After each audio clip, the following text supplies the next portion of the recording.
Алиса Левопетровская. Өзіңді сүй, тұрақты өзін өзі бағалауға 12 қадам. Кітабына шолу.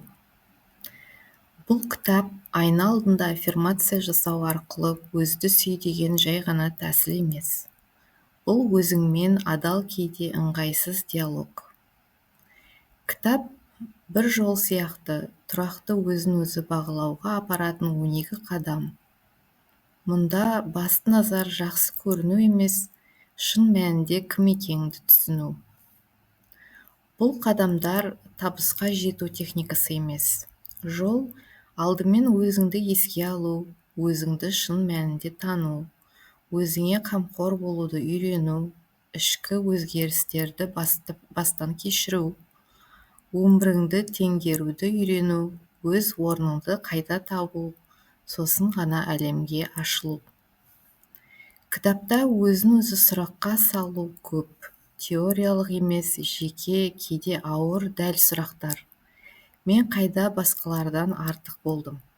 Қайда кем болдым? Нені шын сүйдім? Нені тек шыдап өттім? Нені шын қаладым, ал осылай жасау керек деп емес? Нені шынымен қорқамын? Кітаптағы ең күшті сұрақтардың бірі, бұл арман менікі ме, әлде ол мен алған біреудің арманы ма? Автор қоғам, отбасы, жарнама, мәдениет қалай біртіндеп бізді емес, дұрыс адам образы қалыптастыратынын нәзік көрсетеді.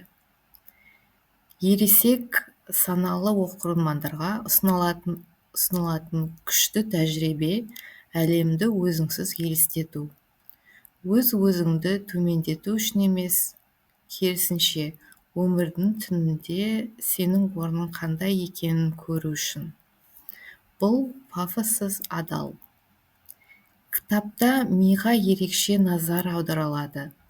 Автор биохимия туралы көп айтады. Күйіміз әрдайым шындық емес. Көбіне бұл жүйенің жай күйі, кейде ең пайдалысы, өзің жайлы қорытынды жасамау, жай ғана күту, күй тұрақталғанша. Кітаптағы ерекше бөлім Хаго жүйесі бойынша тестілеу. 9 тұлға күй көрсеткіші: көз, құлақ, мұрын, тері, ішек, жыныс мүшелері, тіл, саналық және 12 өмірлік сала. Тұрмыс орны, жұмыс, тамақ, ұйқы, қатынастар, секс, әлеуметтік желілер, музыка, кино, спорт, саяхат, кітаптар. Яғни өзіңді тек табиғат ретінде емес, толық экожүйе ретінде көруді үйретеді. Ең бастысы, кітап дайын жауап бермейді, ол адамды өзіне қайтарады. Баяу-баяу түсінесің.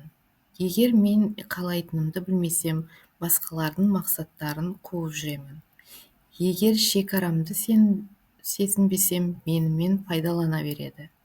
Егер денемді тыңдауды білмесем, сынуға мәжбүр боламын. Кітаптың соңында басты сұрақ қойылады. Шын мәнінде менің басты мақсатым қандай? Басқалардың күтетін мақсаты емес, мен үшін өмір сүруге шабыт беретіні. Бұл кітап сенімді болуды үйретпейді. Бұл өзіңді тоқтатып, ішкі дүниеден өмір сүре бастау туралы.